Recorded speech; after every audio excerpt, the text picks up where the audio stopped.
Darkness had fallen over the hill of tar, lit here and there with the moving scarlet of a blaze of torchlight, and patched with the soft gold of the haze of lamp and candlelight from the homesteads on the lower slopes. From Labron's dwelling, it was a long walk up to the crest of the hill, trying to Suskin's weary and nervous legs, and they walked in silence, followed by the company without which a man of Labron's rank could never move into the presence of his king. Never before, in his quiet, demanding life, had Sesknen set foot on the holy hill, but he had no eyes now to look at the spreading, mist-crowned spaces, bulked with the darkness of brass, and bright with the lights and voices of those who lived behind them. He had no eyes for the evening silence of the empty schools, where through the days students crowded to studies of law and history and medicine and geography and the ancient art of being a king's warrior. He could only look up with sick despair as they breasted the last slope of the hill, bitterly conscious that between him and the warm lights of the king was the dark, desperate mound of the wrath of the hostages, where lay the prisoned enemies of the king, pledging him to safety. They stood at last before the gate of Caer Croffin, the king's house, and Sesknen's knees were weak with weariness and fear. But as Labron's servant spoke with the keeper of the door, even his anxious eyes could not but notice the richness of the great carved door pillars that reared above his head, threaded in the torchlight with a gleam of bronze and gold. The keeper was unwilling to let them in, standing firm between his two young guardian warriors who leaned on the silken loops of their spears, their faces in the shadow and their long formal curls hazed by the blaze of light behind them in the court. It is evening, the keeper said. The king has had his meal, and now he rests. Our master bids us say that it is urgent. Tell your master that he should come back in the morning. Although Labron stood immediately behind his servants, and was long and deeply friendly with the keeper of the door, he could not speak to him directly when he came as he did now, on the king's business. The servant turned to relay the message, and he gave him a little push. Tell the keeper, he said loudly and clearly that his voice might carry, that I, Labron of the long memory, chief Brehon to the high king, say that it is urgent. Even knowing the king's ways as I do, and that in the evening he would rest, I say that I must see him at once. Across the servants' heads he looked at the keeper, with the lights of the court falling clear in his face, and drove the urgency of his message. A night of delay might lose him his child. Who knew what danger she might be led into by this madman from the sea, who had coaxed her away from Sesknen by some spell, not magic as his poor cousin thought, but some force, nevertheless too big for her to understand. The man at the door made up his mind. Let it be so, he said grudgingly, and motioned the two warriors aside. As Labron passed him between the rasp of the grounding spears, he put formality aside and spoke to him direct, shaking his head. No blame to me, Labron, my friend, if you do not like the welcome you get from him. Not even his dinner has mellowed him tonight. He has had a long day and needs his rest. Labron laid a hand on his arm. No blame to you, my friend, no matter how he treats me. He smiled a moment at the doubtful face. I have shared his day, and I am weary too, but this business will not wait. The man nodded and turned to a servant, bidding him go ahead to the high king and tell him that Labron waited and asked to speak with him. In the hall of the high king there were no shadows beyond the firelight and the candlelight, as in the humble dun of Sesknen. The whole immense circular hall blazed with the light of lamps hanging in their rows from the painted beams of the ceiling, their soft light falling on the murmuring company of the household. Beyond the second fire stood the royal table, and behind it a magnificent carved chair, before which the king's huge candle burned through the night and day, always by his hearth fire if he was in his palace, and before his tent if he went forth to war. Warm skins were thrown above the rushes on the floor, and the couches that stood about on it were rich and bright with thickly padded cushions. The pillars of the sleeping rooms and the poles of their curtains were bright with enamel and the sheen of gold.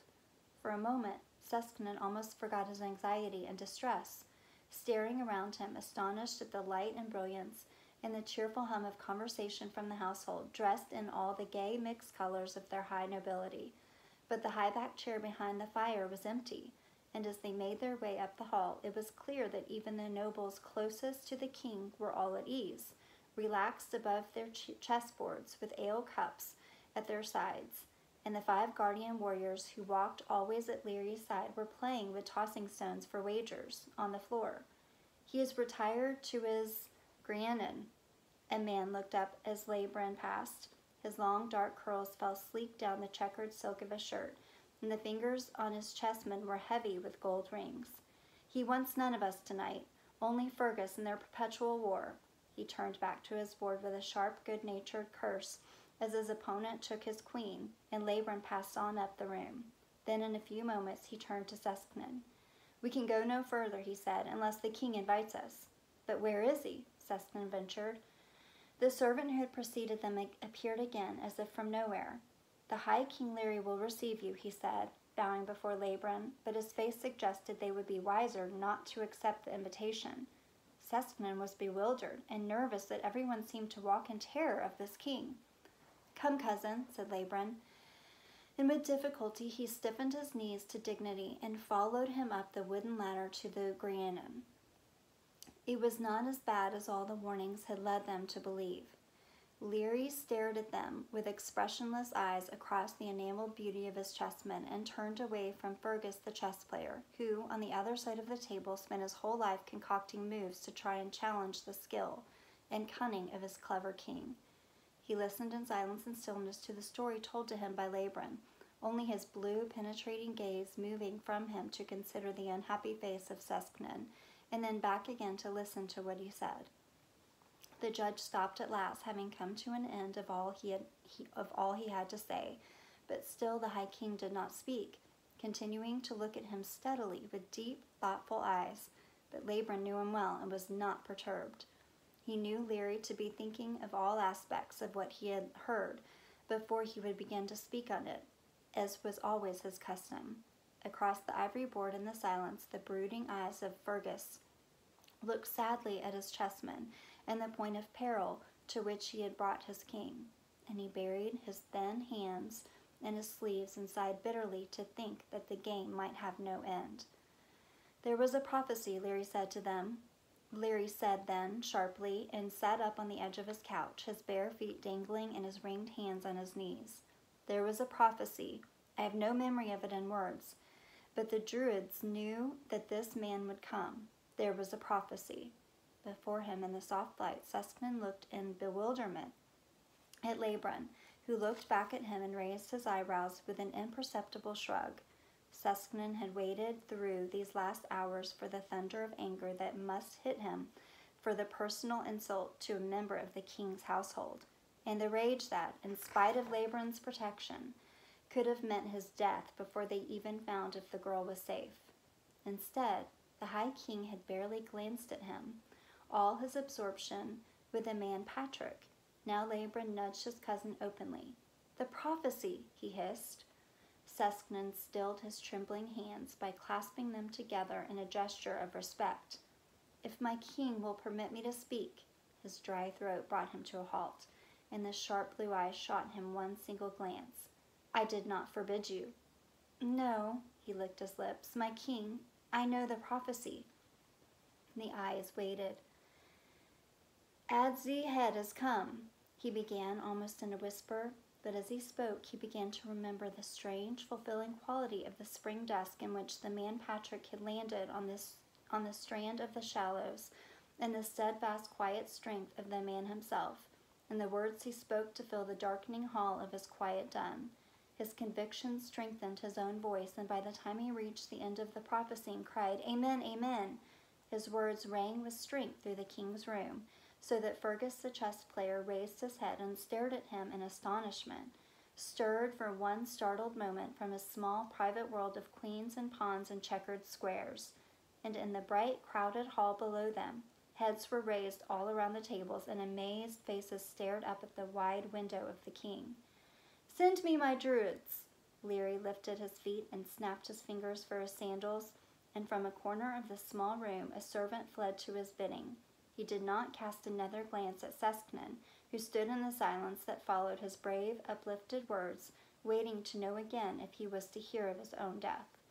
Leary seemed to have forgotten him, clicking his long ringed fingers impatiently as the servant knelt to tie the strings of his shoes, and looking up almost in surprise when Laban spoke to him.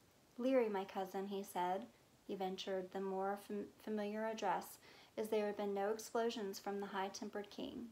Indeed, he seemed vague and abstracted, concerned only with the story of the Roman priest. "Leary, my cousin, there is the matter of my daughter that lies between me and my kinsman here." He did not understand Leary at this moment. At another time he would have burned with fury over the lightest insult, direct or indirect, ordering out Kian and his warriors for the instant killing of one who had dared to deface his name. Now he looked at Laban almost as if he did not see him. "He is nothing," he said, and did not even glance at Sesknen. "He is nothing. But stay with me and we will settle your revenge along with other more important things." He strode out of the Grianan and went down the ladder into his hall, his guardian warriors moving around him, dropping their stones and looping their spears about their wrists. Lucru the Druid was annoyed by the summons to his king. Like Laban, he had been tried and harassed through a long day by Leary's uncertain temper, and he was little disposed to be brought now from his evening rest to suffer more of it. "You wanted me, my king?" He was short, peering at Leary with tired eyes from under the fringes of his hair, shaved over his crown into the disk of the sun. "You wanted me?" Of all his household, Lucru alone could be brief and terse with the king, and not be in danger of a ready death. Leary depended on him and on his learning and magic, and on his medicine if any of his royal family might fall sick. Leary depended on him and believed in him, and Lucru, who was a small man in his mind, preyed on this and did not give him the honor he deserved. Leary sat forward now with his hands on the carved arms of his chair. The king's candle lighted his long, intelligent face and brought gold lights into the heavy ringlets that fell about his cheeks. "I wanted you," he said. "I wanted you to tell me of a prophecy of a man coming from the sea, with the telling of a new god and a blade of gold above his brow. You know of it, for you have told me." Lucru's irritation vanished, and a look almost of fear crept over his sallow face as he turned and looked at Lucrin, his fellow druid, beside him. And for a moment they stood thus, as though considering together something they had long feared. Lucru turned back to the king. "We know of it, O Leary, we know of it." Slowly, as though the words were forced reluctantly out of him, he repeated the prophecy that Sesknen had shouted to his child through the dusk, with the strangers already on the shore. But on the lips of Lucru it sounded like a threat, and not like the promise of wonder and blessing that it had seemed from Sesknen. Leary listened to him and watched his pale face. "And do you believe it?" he asked, when the druid had finished. But he could hear no answer through the hum of astonishment and speculation that had risen around the tables. Chessmen and needlework forgotten, and thrown stones lost among the rushes. Impatiently the High King seized his chain of silence, and the sharp, insistent tinkle of the small gold bells filled the huge round chamber and brought the humming talk to silence. "Do you believe it?" he asked again, and Lucru the Druid looked suddenly weary. "There is more to it, O my king," he said. "There is more to the prophecy." "Yes?" Lucru looked straight at his king, and Sesknen moved a little closer and forgot his own dangers. "It says," said Lucru, "it says, 'When therefore all these things are come to pass, our kingdom, which is a heathen one, will not be allowed to stand.'" Now there was no need to ring the chain of golden bells for silence. It was deep over the whole hall, and startled faces turned to stare at each other above the forgotten games, and all the vast round chamber seemed filled with the loud breathing of the king. Beside his chair, Laban's clever face was sharp and watchful, thinking rapidly over what he had said to Sesknen almost without thought, in a moment of angry contempt for his simplicity. Not only had the Druids foreseen, with logic and sense, and with no help from magic, that the teachers would inevitably come from the Church of Rome, they had also foreseen clearly that the kingdom of Aaron would not in the end resist them if they came. Leary the king was not far behind him in his thoughts. He did not look again at Lucru, who eyed him with a certain sour satisfaction above his clasped hands of respect. He turned to Labran, close to him in the heat of the great candle. "I claim myself insulted," he said clearly and formally, "by the insult offered to you, my kinsman, and within my household. I am strongly urged to kill this man who has so treated you, and the dun that shelters him shall be destroyed. I shall deal red slaughter among them. In my name you will go to my champion, Kion of the bright axe, and demand the avenging of the insult." Cesspann's trembling was obvious to Labran close beside him, and pity took him now that the moment was upon his helpless kinsman, and vengeance was to be let loose. "Cousin Leary," he said, and against all custom moved a little closer to the king.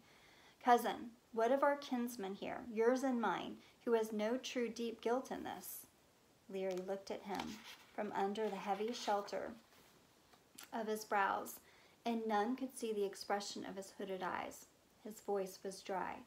"I leave him to you, cousin," he said. "I leave him to you. Do I not give you land and cattle to be my judge?" Labran almost smiled. They were past the king, who had chosen in his own indirect way to be merciful. It remained only to deal with Kion, and if the child were safe, that might not be too difficult. His poor, foolish cousin might yet go safely home to his dun. Leary stretched and sighed in his great chair. His avenger of insults should deal easily with this threat from a foreign church. For the moment, he was no fool, and knew of the power of the Church of Rome, and did not deceive himself into thinking that it would not in the end reach its hand into the land of Aaron. But this would hold it off at least yet a while. How fortunate this simpleton cousin from the western sea should have given him excuse to attack with arms and wipe his fellow Patrick from the land before his feet had steadied on its soil. It was the simplest way, and saved him from thinking of any more subtle methods. He smiled broadly, pleased with himself, and at the end of a long, irritable day his household all looked relieved, and sagged a little in their chairs, and smiled also to themselves. The High King waved a hand to dismiss those close about him, and turned contentedly back to his Rhiannon. That fellow Fergus thought he had him cornered, but he still had a move or two in his hand. He smiled again as he flopped down into the colored cushions of his couch, and thrust out a foot to the servant to remove his shoes. Almost idly, he raised a hand across the chessboard and made a move, lifting his eyes to grin in broad triumph at the flabbergasted face of Fergus. Labran took the bewildered Cesspmann by the arm and led him out of Caer Cruachan.